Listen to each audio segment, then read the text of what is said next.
Hello, I'm Eva from the Vector support team, and today I'm going to show you how to start working with your new Vector software product. Only two steps are required: the software installation and the license activation. The starting point for this is a delivery email. You can start the software installation by clicking on a download link that you find in the PDF attachment delivery note.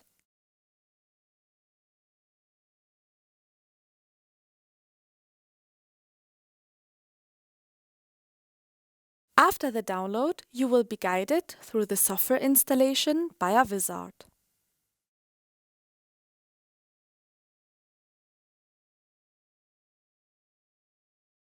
Please note that the setup must be started with administrator rights.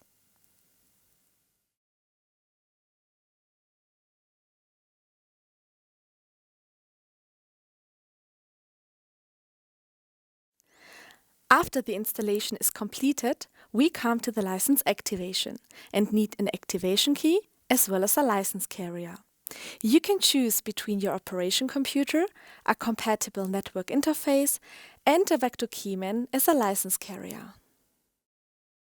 This delivery note PDF contains the activation key. We copy it to the clipboard and open the Vector license client from the Windows Start menu. Click Activate and paste the copied activation key from the clipboard. Click on Load to select the desired licenses. Select the license carrier on which you want to store the license identifications. We choose our VN1630A network interface.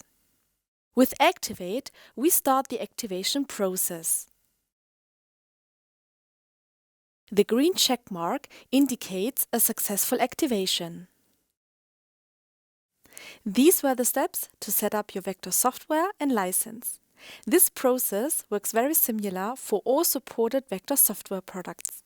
More information you will find on our knowledge base under vector.com/firststeps.